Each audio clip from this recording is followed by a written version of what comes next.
नमस्कार दोस्तों, स्वागत है आप सभी का एक बार फिर से आपके अपने YouTube चैनल पर। आज की बड़ी खबरें और सभी मुख्य समाचार आप सभी के लिए लेकर आए हैं, जहां पर पहुंचाएंगे हर ताजा लेटेस्ट अपडेट आप तक किसी एक वीडियो के माध्यम से। तो साथ में आप बने रहिए। और अगर आप भी मानते हैं कि इस बार के चुनाव में इंडिया गठबंधन एनडीए को कड़ी टक्कर दे सकता है, तो एक लाइक वीडियो को जरूर कीजिएगा। और अगर आप चैनल पर नए हैं तो सब्सक्राइब कीजिएगा चैनल को। कमेंट बॉक्स में जरूर लिखिएगा जय हिंद जय भारत। पहली बड़ी खबर आप सभी को बताते चलें जो सामने निकल के आ रही है। बीजेपी के घोषणा पत्र जारी हो गया है। जी हां दोस्तों, बीजेपी के घोषणा पत्र में न रोजगार का जिक्र है, न एमएसपी और महंगाई पर बात। कांग्रेस ने बताया इसे कोरा जुमला पत्र। जी हां दोस्तों, पूरी खबर में बताते चलें। बीजेपी ने आगामी लोकसभा चुनाव के लिए पार्टी मुख्यालय में संकल्प पत्र के नाम से अपना घोषणा पत्र जारी कर दिया। बीजेपी ने इस संकल्प पत्र को मोदी की गारंटी के नाम से जारी किया है।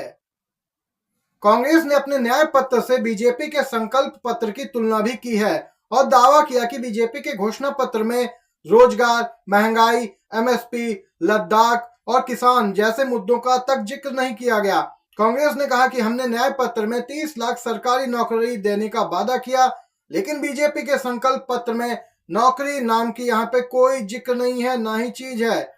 इस तरह न्याय पत्र में एमएसपी की कानूनी गारंटी देने का वादा किया, लेकिन बीजेपी ने इसका भी जिक्र नहीं किया।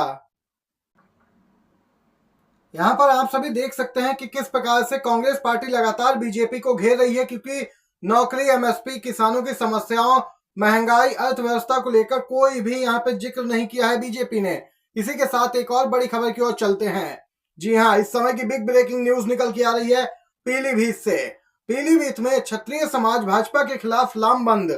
प्रत्याशी जितिन प्रसाद के खिलाफ क्षत्रिय समाज ने यहाँ पे भारी विरोध का दोस्तों यहाँ पे किया है। क्षत्रिय समाज ने निजी होटल में बैठकर लिया है ये बड़ा निर्णय। एक तरफ राजपूत समाज पश्चिमी यूपी में बीजेपी की मुश्किलें बढ़ा रहा है, महापंचायतें हो रही हैं, कस्में दिलाई जा रही हैं और यहाँ पे प्राण जाए पर बचन न जाए जैसी बातें भी कही जा रही हैं। क्षत्रिय समाज ने अब मोर्चा खोल दिया है। आप सभी को बताते चले, बीजेपी उम्मीदवार जितिन प्रसाद के रवैये से नाराज हैं क्षत्रिय समाज के लोग। जितिन प्रसाद को यहाँ पे घमंडी बताया है, चुनाव में सबक सिखाने का भी ऐलान किया है। आप सभी को बताते चले, इससे पहले भी हरियाणा हो, पूर्वी उत्तर प्रदेश और बिहार, यहाँ पे भी खासा विरोध देखने को मिला है। पश्चिमी उत्तर प्रदेश की तो बात ही अलग है, जहां पर बीजेपी नेताओं की मुश्किलें बढ़ती जा रही हैं। खास तौर से पीलीभीत, शामली और यहाँ पे सहारनपुर हो गया। इसी के साथ दोस्तों एक और बड़ी खबर सामने निकल के आ रही है। इसी के साथ बात करते हैं राजस्थान की। राजपूत समाज ने लिया है सबसे शानदार फैसला। कोटा बूंदी लोकसभा क्षेत्र में मौजूदा लोकसभा अध्यक्ष ओम बिरला को हराने के लिए ली गई है शपथ। जी हां, जैसा कि आपको पहले बताया कि यहाँ पे राजपूत समाज ने मोर्चा खोल दिया है और अब तो ओम बिरला को भी हराने की बात कही है और शपथ ली गई है। बूंदी में राजपूतों ने यह शपथ ली है। राजस्थान में भी यहाँ पे एकदम से इस बार माहौल पलट गया है। बीजेपी में कोई यहाँ पे ऐसा नेता नहीं है जो राजपूतों को समझा सके, इसीलिए बीजेपी एकदम से बैकफुट पे आ गई है। तो दूसरी तरफ आज कांग्रेस अध्यक्ष खड़गे से देश के 55 ओबीसी सामाजिक न्याय संगठनों के प्रतिनिधियों ने मुलाकात की है। आप सभी को बताते चले, कांग्रेस पर लोगों का और तमाम समाजों का भरोसा बढ़ता जा रहा है। इन सभी संगठनों ने आगामी लोकसभा चुनाव के लिए इंडिया गठबंधन को समर्थन देने का भी ऐलान किया है। इसी के साथ एक और बड़ी खबर आ रही है, जहां पर जानते हैं महाराष्ट्र को लेकर ओपिनियन पोल करवाया गया है। जी हां दोस्तों, महाराष्ट्र में किस पार्टी को कितनी सीटें मिल सकती हैं, इसको लेकर एक ओपिनियन पोल करवाया गया है। अब ओपिनियन पोल जानते हैं। ओपिनियन पोल जो निकल के आ रहा है उसके अनुसार इंडिया गठबंधन को 31 सीटें मिल सकती हैं।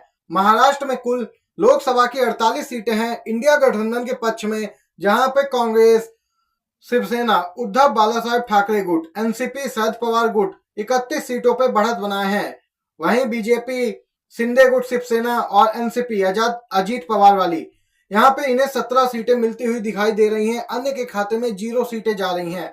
जी हाँ, ये ताजा लेटेस्ट सर्वे निकल के आया है, ये ओपिनियन पोल करवाया गया है। आप लोगों की क्या कुछ राय है जरूर बताइएगा कमेंट बॉक्स में। इसी के साथ एक और बड़ी खबर निकल के आ रही है।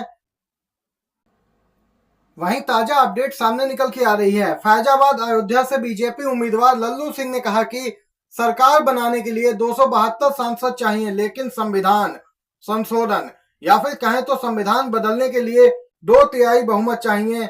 नियम बदलना होगा और संविधान भी बदलना होगा। वहीं दूसरी तरफ बीजेपी उम्मीदवार लल्लू सिंह के इस बयान से राजनीतिक माहौल को और भी गर्मा दिया है। अब विपक्ष ने बीजेपी को घेरा है। यह पहला ऐसा मामला नहीं है जब किसी बीजेपी नेता ने इस प्रकार का बयान दिया हो। आपको बताते चले, इससे पहले भी कई बीजेपी नेता इस प्रकार की बात कह चुके हैं। संविधान में बदलाव होगा, इसीलिए 400 पार का यहाँ पे नारा दिया गया है, जिसको लेकर लगातार कांग्रेस पार्टी और तमाम इंडिया गठबंधन की पार्टियां बीजेपी पर हमलावर हैं। भाजपा के संकल्प पत्र पर राहुल गांधी का जोरदार हमला, बोले इससे महंगाई और बेरोजगारी दो शब्द गायब हैं। जी हां, कांग्रेस नेता और वायनाड से सांसद राहुल गांधी ने भारतीय जनता पार्टी के संकल्प पत्र पर तंज कसा है। उन्होंने लिखा, भाजपा के मैनिफेस्टो में यहाँ पे दो शब्द तो गायब ही कर दिए गए हैं, सिर्फ नरेंद्र मोदी ही दिखाई दे रहा है शब्द। लोगों के जीवन से जुड़े अहम मुद्दों पर भाजपा ने चर्चा तक करना नहीं सही समझा। और वहीं इंडिया गठबंधन का प्लान बिल्कुल ही स्पष्ट है, 30 लाख पदों पर भर्ती और हर शिक्षित युवा को 1 लाख की पक्की नौकरी। राहुल गांधी बोले, युवा इस बार मोदी के झांसे में नहीं आने वाला है। अब वो कांग्रेस का हाथ मजबूत कर देश में रोजगार क्रांति लाएगा। वहीं ताजा अपडेट निकल के आ रही है, 16 अप्रैल को कुछ बड़ा हो सकता है।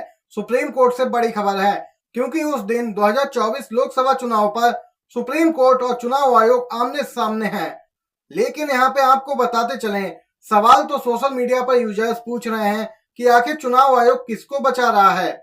वह किस लिए नहीं चाहता कि वोटिंग के बाद देश की जनता को वीवीपैट की पर्ची मिले और जनता उसको चेक करके बैलेट बॉक्स में डाल सके, जैसा कि सारा विपक्ष और देश की जनता भी चाहती है। तो यहाँ पे देख सकते हैं, सीजेआई डीवाई चंद्रचूड़ अहम फैसला कर सकते हैं। वीवीपैट की पर्ची यहाँ पे मतदाता को मिले, उसे अलग रखे बैलेट बॉक्स में डाला जाए, बाद में उसका ईवीएम में पड़े वोटों से 100% मिलान हो। यही विपक्ष की मांग है और इस पर ही 16 अप्रैल को बड़ी सुनवाई होने वाली है। अपडेट आ रही है दोस्तों आंध्र प्रदेश से। सीएम जगन मोहन रेड्डी के सिर पे लगी चोट, रोड शो के दौरान पथराव हुआ। मुख्यमंत्री जगन मोहन रेड्डी इस समय राज्य में जमकर चुनाव प्रचार कर रहे हैं, क्योंकि एक साथ 2 चुनाव हैं। एक तरफ लोकसभा का चुनाव और विधानसभा का चुनाव भी साथ ही होना है। चुनाव प्रचार पूरे उफान पर है और वहीं विजयवाड़ा में बस यात्रा के जरिए सीएम जगन मोहन रेड्डी भी जमकर प्रचार कर रहे हैं। इस रोड शो के दौरान ही सीएम पर कुछ लोगों ने पथराव किया, जिससे के चलते उनके सिर पर भी चोट लग गई। यहाँ पे देख सकते हैं, ये ताजा अपडेट निकल के आई। आज की सभी बड़ी खबरें आप तक पहुंचाई हैं। वीडियो पसंद आया हो आपको तो लाइक कीजिएगा, शेयर कीजिएगा अपने दोस्तों में भी। आप सभी का वीडियो देखने के लिए बहुत बहुत धन्यवाद। जय हिंद, जय भारत।